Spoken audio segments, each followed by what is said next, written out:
Good day and welcome to Week 1 of Hanson Brothers Fantasy Football. Let's do a recap of the week that was, shall we? Game 1. Team Deuce Shoot vs Sammy's Slingers. I'm going to institute a new rule this season. I'm going to allow Mark's points to count as double.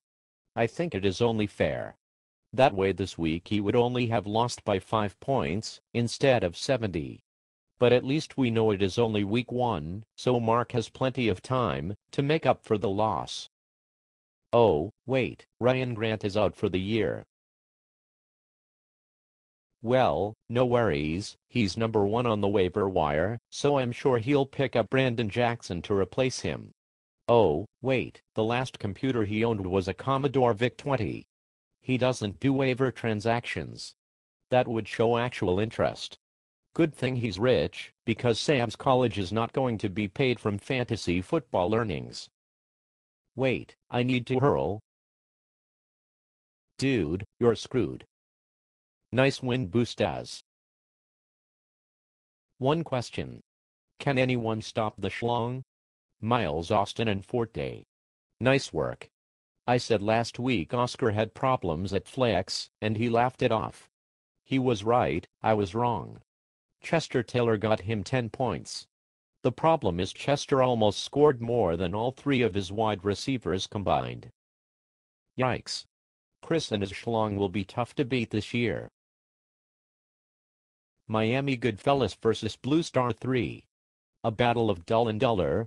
109-89. Whoever chose Cincinnati for Blue Star should have their head examined. I'm sure it was Evan. Stick to being Yulbrenners, mini me please, and leave the fantasy football to the big boys who know what they are doing. As for Joe's team, nice win, but you better do something about those 2 idiot wide receivers you have on your team. Randy Moss and Calvin Johnson. One calls a press conference to declare he's not happy after a win, and the other does not know the rules enough to know not to let go of the ball after a touchdown. Typical Lakers. The Big Blue versus Is It Low T? Or should I say, Dallas Clark and Tom Brady versus Big Blue. Every year I make fun of Caesar's draft, every year all he does is win. As for Brian, why didn't you start Vincent Jackson? You picked him up in the 3rd round, didn't you? By the way, you may have noticed Ryan Grant is now available on the waiver wire. You better snatch him up quick before someone else beats you to it. Guajiro vs Theocho. Brother against brother. This was a very close game. Wait. Hold on. Arian Foster just scored again. Oh, who am I kidding?